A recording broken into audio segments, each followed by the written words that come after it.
Gran, Go away. I've brought you a coffee. I bet it's decaffeinated. Well, it wasn't my idea anyway.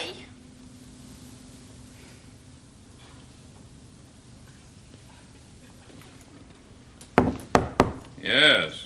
Mr. Prentice, you got a second? Oh, come in, Tom. Sit down. I've done that estimate you wanted. It's a bit pricey, I'm afraid, but I'll do a good job. No shortcuts. Well, thanks, but we're not going to be able to do it. Oh. No money. Well, I could do you very favourable terms, Mr. Prentice, as special customers. Say, monthly instalments. Oh, you can do that for us, Tom. That's very kind. And unusual, too, isn't it, in the building trade? Well, I like it here, you see. Yes, I do see. Hello, Mr. Prentice. Well, I bought some of that bread Georgia likes. I didn't think Mrs. Prentice would have the time. Oh, that's wonderful, Liz. Thank you. I don't know what we'd do without you. Neither do I. Can I make you some lunch, Mr. Prentice? Well, I'm not very hungry. We haven't had a particularly wonderful morning.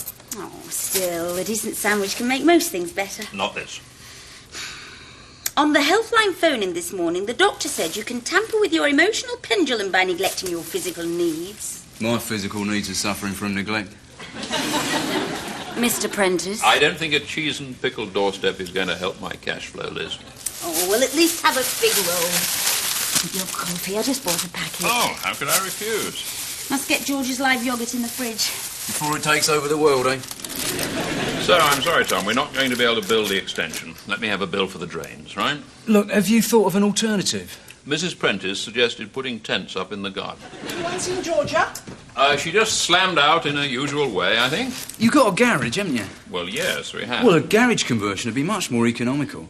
You've got all the expensive bits done, foundations and wiring. It's just cosmetic, really, to turn it into another room. The garage? Hang on a minute. That is brilliant. No, that's my wine cellar. Well, we can move that. Where? Into Philip's bedroom so he can use my case of Margot for catapult practice? Well, we'll find somewhere. What about my vintage car? Thousands of people leave their cars outside. They haven't got garages. Well, maybe, but they haven't got a collectible classic. Oh, come on, Andrew. What is more important? Us having more space to get away from the children or your toy car getting a bit dusty? But it's an investment.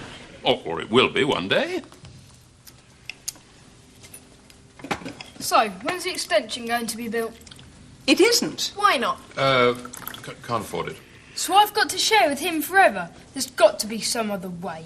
Well, I'm afraid there isn't at the moment. Well, actually, there was another possibility. Maggie? That we turned the garage into a spare room. Brilliant. It's mine. I'm afraid your grandfather didn't like the idea. Why didn't you like the idea? Well, the garage houses his wine cellar. And my car. Oh, and of course his car, of which he is rather fond. Cars can get parked in the road. Well, it's rather a special car. Cars are the enemy of the environment. Sell it. Oh, no. I think, to be fair, we should respect his opinion. His car... Our car. And his wines are very important to him. And to you. Just remember what an upheaval this has all been for your grandfather. I don't think we should expect him to give up any more of his hobbies. Hobbies? Just to allow the rest of us a little breathing space, he has every right to put the kibosh on a perfectly simple garage conversion if he feels his car and his drinks are more important to him. I think we should abide by his decision and try to manage as best we can under very trying circumstances. All right, OK.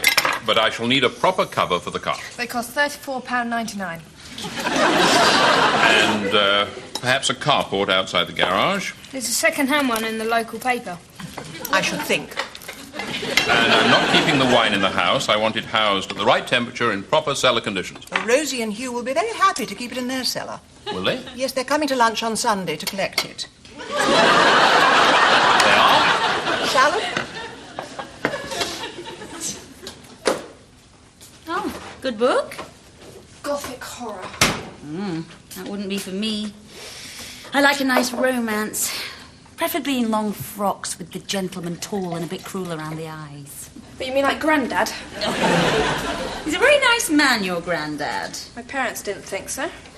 Georgia, it's not my place, I know, but sometimes people get the wrong idea of people from things that other people say when they don't really know the people properly, and it's a long time since the people met the people. That really helped, Liz. I know your grandmother might seem... Completely awful. a bit forthright at times, but it's hard for her because she's always been able to come and go. She's pleased. Still is.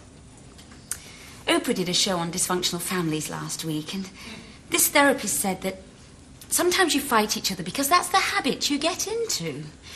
The important thing is to get in touch with your feelings and open up a caring dialogue. Right? Who thought it would be amusing to put the goldfish in the bidet? I'm cleaning them out, giving them a bit of a change of scene while the water in their bowl settles. Move them, Georgia, now. Well, it certainly shouldn't take as long as an extension. When can you start? Not till Monday, because I'm taking Liz away for the weekend. What? You haven't even asked me. That's next on my list of things to do. Well, let me save you the trouble. The answer's no. Monday will be fine, whatever your social arrangements, Dom. Come away with me, Liz. This weekend. I'm not the sort of person who goes away for a weekend with a person I've only just met. Fair enough, I'm rushing you. Pictures then, Friday night. We'll take it from there. I'm doing my mum's highlights. Saturday then, day out. I'll be in Tesco's all morning. Afternoon. I want to spend some quality time with my daughter. After all, it's all too easy to miss those special years, and before you know it, the bond is broken and you've grown apart. We're going to make fairy cakes and gingerbread men. Right, Saturday night, we'll go out for a curry. I hate curry. Chinese. Brings me out in a rash. I'll come round to you. Bring a video. I don't have a video. How about a walk in the park on Sunday? It's my daughter's Sunday school concert. Any spare tickets?